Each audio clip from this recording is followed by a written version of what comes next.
नमस्ते दोस्तों। आज हम बिजनेस ऑर्गेनाइजेशन एंड मैनेजमेंट का दूसरा प्रश्न की बात करेंगे। जो प्रश्न है, आर्थिक गतिविधियां वे के विभिन्न क्षेत्रों का वर्णन कीजिए। क्या है? आर्थिक गतिविधियों के विभिन्न क्षेत्रों का वर्णन कीजिए।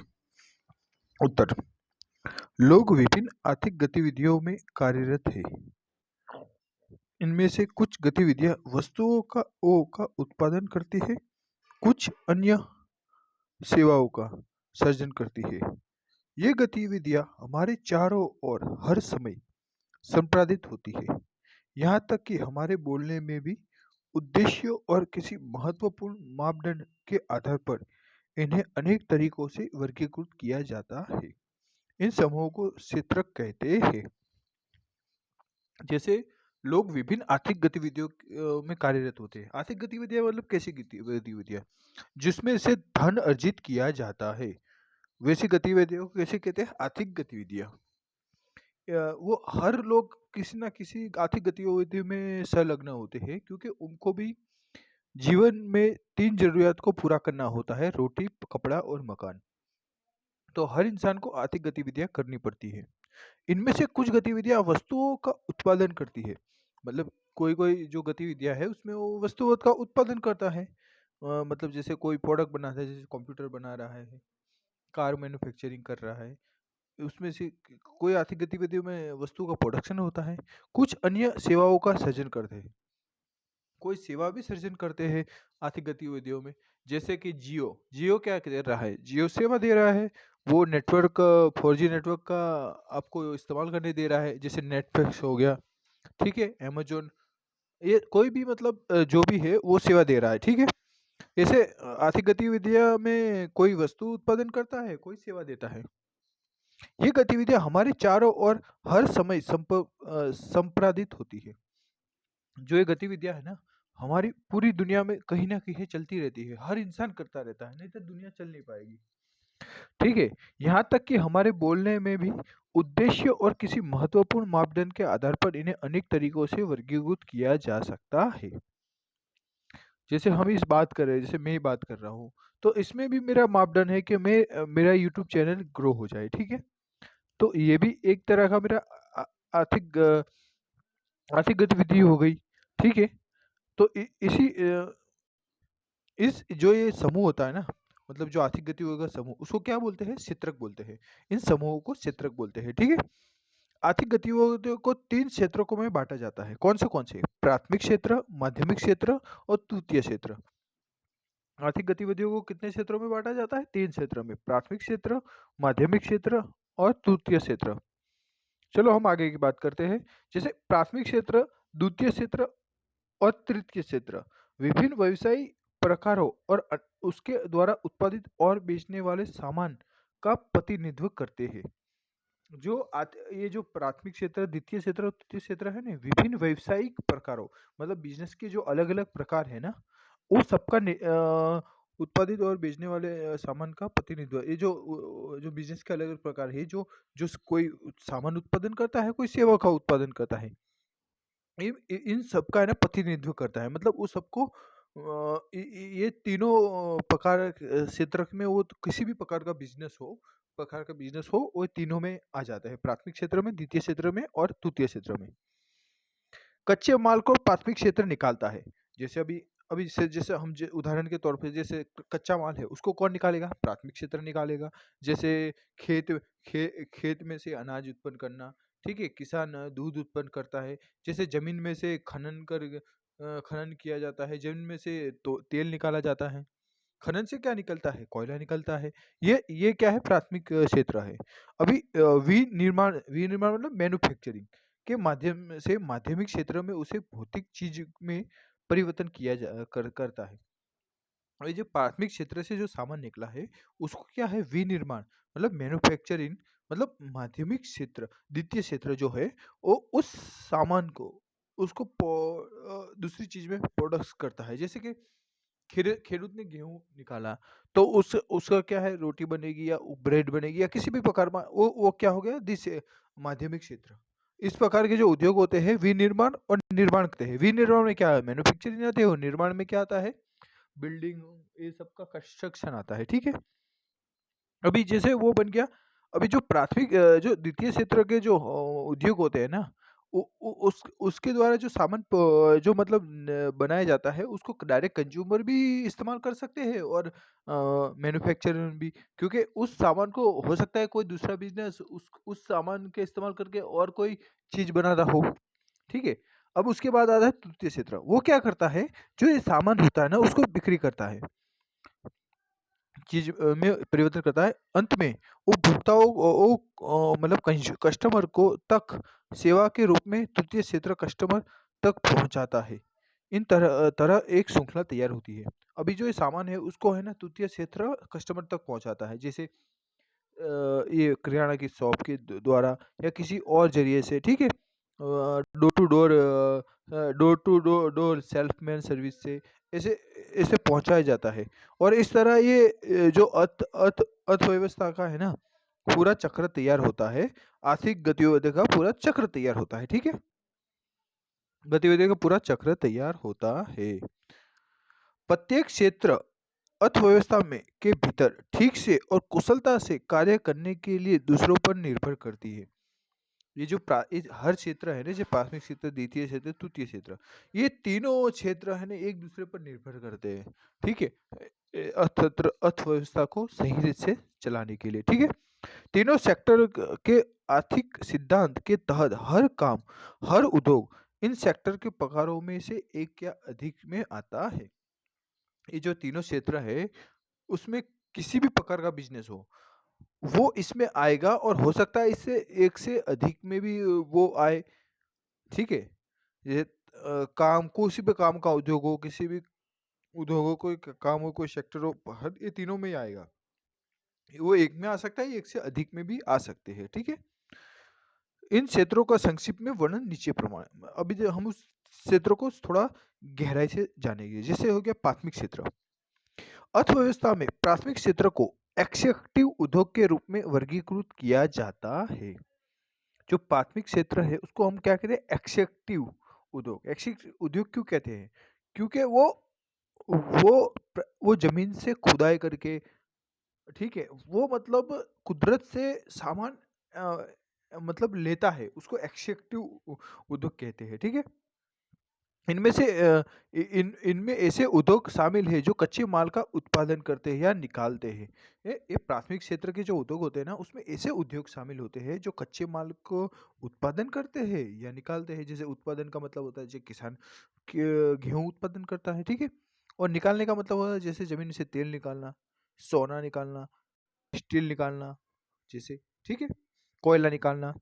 किसान प्राथमिक क्षेत्र के श्रमिकों का एक उदाहरण है। देखो अभी हमने अभी बात की किसान की। इसमें किसान है ना प्राथमिक क्षेत्र का एक अच्छा उदाहरण है, ठीक है। क्योंकि इसके द्वारा खाद्य पदार्थों को कच्चे माल जैसे कि गेहूं और दूध आदि के रूप में एकत्रित किया जाता है, और इनसे रोटी और पनीर जैसे अन्य उत्पादों को बनाया जाता है।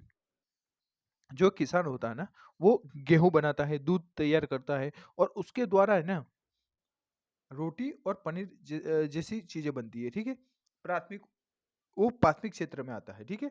अभी अन्य उद्योगों में कोयला, लोहा, तेल जैसे खनन शामिल है। अभी दूसरे उद्योग भी देखो, जैसे जो निकालने वाले हैं तो एक किसान क्या कर रहा है, उत्पादन कर रहा है, पर निकालने वाला जैसे हो गया कोयला निकलता है जमीन से, लोहा निकाला तो तेल निकाला जाता है, ठीक है। जो ज़मीन से कच्चे माल को निकाला जाता है, ये सब चीज़ों है ना, ये ज़मीन से निकलता है कच्चे माल के रूप में, जिन्हें अन्य उपयोगी वस्तुओं में परिवर्तित किया जाता है। और बाद में इस जो प्राथमिक क्षेत्र के जो उद्योग है उससे जो निकाला गया कच्चा माल है उसको अन्य वस्तु में परिवर्तित किया, वो कौन करता है, द्वितीय क्षेत्र करता है, ठीक है। पारंपरिक अर्थव्यवस्थाओं में प्राथमिक क्षेत्र आमतौर पर रोजगार के सबसे बड़े क्षेत्र का प्रतिनिधित्व करता है। हमारा जो अर्थव्यवस्था है ना उसमें जो प्राथमिक क्षेत्र के जो उद्योग है ना वो सबसे ज्यादा रोजगार उत्पन्न करते हैं, ठीक है। अब हमें दूसरे क्षेत्र की बात करते हैं, द्वितीय क्षेत्र। अर्थव्यवस्था का द्वितीय क्षेत्र उन निर्माण उद्योगों में से युक्त है जो कच्चे माल लेते हैं और उत्पाद बनाते हैं। द्वितीय जो अर्थ क्षेत्र द्वितीय क्षेत्र अर्थव्यवस्था का द्वितीय क्षेत्र है ना, उन विनिर्माण विनिर्माण मैन्युफैक्चरिंग से युक्त है, जो कच्चे माल लेते हैं और उत्पाद बनाते हैं। द्वितीय क्षेत्र क्या करता है, हमने अब अभी तक पढ़ा है, वो क्या कहता है, सामान का उत्पादन कर जो प्राथमिक क्षेत्र से जो सामान कच्चा माल आया है, उसको उसको जरूरत के अनुसार उसको प्रोडक्ट में तैयार करता है, जो जरूरत के अनुसार, ठीक है। वो विनिर्माण करते हैं, विनिर्माण मतलब मैन्युफैक्चरिंग करते हैं, ठीक है, और कंस्ट्रक्शन भी करते हैं, निर्माण मतलब, ठीक है। उदाहरण के लिए स्टील से कारों का निर्माण करना। अब स्टील क्या है, वो प्राथमिक क्षेत्र से आता है, उसको क्या कार में निर्माण करना, वो क्या करता है, द्वितीय क्षेत्र निर्माण करता है, ठीक है। कारपेंटर लकड़ी के लिए ले जाते हैं और घर, फर्नीचर और केबिन बनाते हैं। कारपेंटर क्या करता है, लकड़ी कारपेंटर क्या करता है, वो लकड़ी से क्या बनाते हैं, घर बनाते हैं, फर्नीचर बनाते हैं, केबिन बनाते हैं, ये सब क्या करता है, द्वितीय क्षेत्र के उदाहरण है, ठीक है। अभी इन उद्योगों द्वारा निर्मित माल या तो अंतिम उपभोक्ताओं के लिए उपयोग में लाया जाता है, या दूसरे उद्योगों में आगे की प्रक्रिया में उपयोग किया जाता है। जो ये मतलब ये जो जैसे ये द्वितीय क्षेत्र के जो उद्योग है, उससे जो सामान मतलब बनता है, उसको अंतिम उपभोक्ता कंज्यूमर तक पहुंचाया जाता है, या फिर क्या कहते हैं, आगे के लिए दूसरे उद्योग उसको लेके जाते हैं, ठीक है। जैसे दूसरे उद्योग आगे की प्रक्रिया के उपयोग किया जाता है, ठीक है। सीमेंट उद्योग, चीनी उद्योग, कागज उद्योग आदि द्वितीय उद्योग है। जैसे चीनी सीमेंट उद्योग है, उसको क्या कर, वो भी द्वितीय द्वितीय क्षेत्र के उद्योग है, ठीक है। तो उसमें क्या होता है, कंज्यूमर भी उसको इस्तेमाल कर सकता है, या हो सकता है दूसरा कोई उद्योग अपनी फैक्ट्री डालने के लिए सीमेंट का इस्तेमाल कर रहा हो, ठीक है। अभी चीनी उद्योग है, उसको कंज्यूमर भी उसे करता है, और एक मिठाई वाला भी इस्तेमाल कर सकता है, वो भी हो गया, ठीक है, चीनी उद्योग हो गया। फिर अभी देखो कागज उद्योग में क्या होता है, हो सकता है कंज्यूमर उस कागज का इस्तेमाल कर सकता है, या हो सकता है दूसरे बुक निर्माण करने वाला उस कागज, या फिर पेंटिंग करने वाला उस कागज का इस्तेमाल कर सकता है। तो ये जो द्वितीय क्षेत्र के जो उद्योग होते हैं ना, उसका दोनों प्रकार इस्तेमाल हो सकता है, कंज्यूमर भी इस्तेमाल कर सकता है, और दूसरे उद्योग वाले भी इस्तेमाल कर सकते हैं। द्वितीय क्षेत्र के उद्योग आमतौर पर अर्थव्यवस्था में सबसे मजबूत अ, मज सबसे मजबूत है, जो पारंपरिक से बाजार अर्थव्यवस्था में बदल रही है। जो द्वितीय क्षेत्र के जो उद्योग होते हैं ना, सबसे मजबूत है, मजबूत मतलब क्या है, पैसे वाले होते हैं। प्राथमिक क्षेत्र रोजगार तो सबसे ज्यादा देता है, पर उसमें पैसे ज्यादा होते नहीं है, ठीक है। अभी द्वितीय क्षेत्र का जो होता है ना, वो सबसे मजबूत है पैसे वाले में, ठीक है। मजबूत उनकी अर्थव्यवस्था है, ठीक है। और ये ना पारंपरिक से बाजार अर्थव्यवस्था में बदल रहे हैं। पहले पहले क्या है, पारंपरिक मतलब जैसे अभी इंडिया में है, इंडिया में कोई बंदा द्वितीय क्षेत्र के उद्योग कर रहा है, तो वो अपने आसपास व्यवस्था कर रहा, मतलब सामान बेचता था, लेता था, या बनाता था, ठीक है। मगर अब क्या कर रहा है, अभी वो विदेशों तक भी पहुंच गए हैं, ठीक है। तो ये है ना, ये पारंपरिक अर्थव्यवस्था से क्या है, बाजार अर्थव्यवस्था में बदल रहे हैं, ठीक है। द्वितीय से उद्योग में दो भागों में बांटा जाता है, द्वितीय उद्योग को कितने भागों में बांटा जाता है, दो भागों में, क्या है, विनिर्माण उद्योग मतलब मैन्युफैक्चरिंग इंडस्ट्री, और निर्माण उद्योग उसको कंस्ट्रक्शन इंडस्ट्री, ठीक है। विनिर्माण उद्योग मतलब सो मैन्युफैक्चरिंग इंडस्ट्री, और निर्माण उद्योग मतलब कंस्ट्रक्शन इंडस्ट्री, ये क्या है, द्वितीय क्षेत्र के उद्योग है, ओके। चलो मैं आगे बात करते हैं, जैसे विनिर्माण उद्योग मतलब क्या है, मैन्युफैक्चरिंग इंडस्ट्री, ओके। विनिर्माण उद्योग क्या है, मैन्युफैक्चरिंग इंडस्ट्री, ओके। इन उद्योगों द्वारा कच्चे माल को प्रक्रिया में लेकर उन्हें अधिक उपयोगी बनाया जाता है। ये विनिर्माण उद्योग क्या है, मतलब मैन्युफैक्चरिंग, सिंपल से शब्द है, विनिर्माण मतलब मैन्युफैक्चरिंग। तो वो उद्योग क्या करते हैं, कच्चे माल को प्रक्रिया करके उन्हें अधिक उपयोगी बनाते हैं। ये उद्योग कच्चे माल में तैयार माल बनाते हैं, ये उद्योग क्या करते हैं, कच्चे माल को तैयार माल में उत्पादन करते हैं, ठीक है। जैसे कार उत्पादन, क्या स्टील से कार बनाते हैं, ओके। कंप्यूटर उत्पादन, कंप्यूटर उद्योग, जैसे होता है विनिर्माण उद्योग है, मतलब है मैन्युफैक्चरिंग इंडस्ट्री। अभी होता है निर्माण उद्योग मतलब कंस्ट्रक्शन इंडस्ट्री। इन उद्योगों में अभि यात्री तथा कलात्मक चातुर्य महत्वपूर्ण अंग होते हैं। मतलब जो ये निर्माण उद्योग है ना, इसमें अभियांत्रिक तथा वास्तुकला तथा चातुर्य महत्वपूर्ण होंगे। जो बंदा ये उद्योग करता है ना, उसके अंदर है ना, मतलब यांत्रिक मतलब उसके अंदर एक अलग सी कला होनी चाहिए, वास्तुकला। मतलब वो बिना कला के ये कोई इंसान इसको नहीं बना सकता। इस निर्माण उद्योग को नहीं कर सकता। जैसे ऐसे उद्योग जैसे मकान, अब मकान उद्योग है, उसके अंदर कैसा बनना चाहिए? जो कला उसके अंदर उस मकान को बनाने की कला होनी चाहिए। मतलब उसके अंदर वो उसके अंदर वो मतलब स्किल होनी चाहिए, ठीक है? तब जाके वो बना सकता है। तो ये निर्माण उद्योग स्किल वाले बंदे ही कर सकते हैं, ठीक है? जैसे मकान उद्योग हो गया, बाँध बाँध उद्योग, बाँध बनाना, पुल बनाना, सड़क बनाना, सुरंग बनाना, नहर बनाना आदि, ये निर्माण से संलग्न उद्योग है। निर्माण मतलब क्या? कंस्ट्रक्शन इंडस्ट्री, ठीक है? अभी तृतीय क्षेत्र, हम तृतीय क्षेत्र की बात करते हैं। देखिए, अर्थव्यवस्था का तृतीय क्षेत्र सेवा उद्योग है। जो ये अर्थव्यवस्था का जो तृतीय क्षेत्र होता है ना, वो सेवा उद्योग है, क्योंकि वो सामान को बेचता लेता है। और जैसे बैंकिंग सेवा, बीमा कंपनी सेवा, और ये हर प्रकार की ऐसी कोई जैसे बैंकिंग सेवा हो गई, बीमा कंपनी सामान को ले बेचना करना, ठीक है?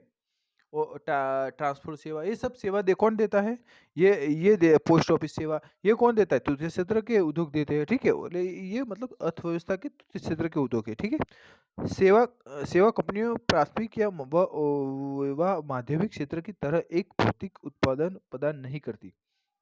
जो ये तृतीय क्षेत्र की जो कंपनियां हैं, वो प्राथमिक और माध्यमिक क्षेत्र की जैसे कोई भौतिक उत्पादन नहीं करती है, ठीक है? लेकिन ये वे सेवाएं प्रदान करती है, मगर ये क्या करती है? सेवाएं देती है, ठीक है? उदाहरण के लिए बैंक, बीमा और पुलिस सभी सेवा उद्योग के उदाहरण हैं। जैसे अभी तृतीय क्षेत्र में क्या आता है? बैंक। बैंक क्या करती है? पैसों का ट्रांजैक्शन करती है, लोन करती है, लोन देती है, ठीक है? और हर चीज उद्योगों को दूसरी बहुत चीजों में मदद करती है, गारंटी देने में। बीमा क्या करती है? वो उद्योग के सामान की सुरक्षा की गारंटी देती है, मनुष्य के सुरक्षा की गारंटी देती है। जैसे बाइक, वाहन, ये कुछ भी हो उसका इंश्योरेंस कर देती है। तो ये सब क्या है? सेवा कंपनियां हैं, ठीक है? जैसे पुलिस क्या करती है? वो कोई कोई प्रोडक्शन थोड़ी कर रही है, वो क्या कर रही है? वो समाज की सेवा कर रही है। ठीक है? तो ये सब क्या है? ये तृतीय क्षेत्र के उद्योगों में आते हैं, ठीक है? प्राथमिक या द्वितीय क्षेत्र में शामिल उद्योगों में आमतौर पर कर्मचारी होंगे जो विज्ञापन, लेखाकार और वेयर हाउसिंग कर्मचारियों जैसी तृतीय सेवा प्रदान करते हैं। जो प्राथमिक और द्वितीय क्षेत्र के जो उद्योग होते हैं ना, उसमें ऐसे कितनी भी पोस्ट होती है, कर्मचारी होते हैं जो तृतीय क्षेत्र की सेवा भी देते हैं, ठीक है? मगर जैसे होता है विज्ञापन, लेखाकार और वेयर हाउसिंग कर्मचारी जैसे, ठीक है? पर ये तृतीय क्षेत्र के अंदर प्राथमिक और द्वितीय क्षेत्र की जैसे कोई चीज नहीं होती है। मतलब उसमें कोई भौतिक सामान उत्पादन ही नहीं होता है, ठीक है? इसके अतिरिक्त सेवा क्षेत्र में वित्तीय सेवाएं, रियल एस्टेट और व्यावसायिक सेवाएं, लोक प्रशासन, रक्षा और अन्य सेवाएं जैसे व्यापार, होटल, परिवहन, संचारण और प्रसारण, ब्रॉडकास्टिंग जैसे संबंधित सेवाएं भी शामिल है। तृतीय क्षेत्र में उसके अलावा क्या शामिल है? उसके अलावा शामिल है जैसे कि इसके अतिरिक्त क्षेत्र में वित्तीय सेवाएँ मतलब financial service, financial service, real estate मतलब जैसे बिल्डिंग बन लेनी है, घर लेना है, ये सब रियल एस्टेट सर्विस हो गई, ठीक है? व्यावसायिक सेवाएँ मतलब बिज़नेस करने के लिए जैसे तुमको मदद करना, जैसे बैंक क्या मदद करती है? तुम्हारे को लोन देती है जिससे तुम बिज़नेस कर सकते हो, तो ये व्यावसायिक सेवाएँ हो गई, ठीक है? लोक प्रशासन, रक्षा और अन्य सेवाएँ जैसे लोक प्रशासन, रक्षा और अन्य सेवाएँ जैसे व्यापार व्यापार हो गया, होटल हो गया, परिवहन मतलब ट्रांसपोर्ट हो गया, ठीक है? संचालन मतलब टेलीफ़ोन से हम बात करते हैं वो संचालन हो गया। जैसे वो फिर प्रसारण, ब्रॉडकास्टिंग मतलब जैसे हम दूरदर्शन देखते हैं, टीवी 9 देखते हैं, ठीक है? आज तक देखते हैं, ये क्या ब्रॉडकास्टिंग हो गया, से संबंधित सेवा भी शामिल है। ये सब क्या है? तृतीय क्षेत्र के उदाहरण है, ठीक है? तृतीय क्षेत्र के आमतौर पर अन्य बाजार अर्थव्यवस्था में सबसे मजबूत है। तृतीय क्षेत्र भी है ना, अन्य दूसरी मतलब बाजार व्यवस्था है, उसमें भी ये भी क्षेत्र बहुत मजबूत है, क्योंकि ये भी बहुत रोजगार भी देता है, ठीक है? चलो हम आज का हमारा सेक्शन पूरा करते हैं। Okay, bye.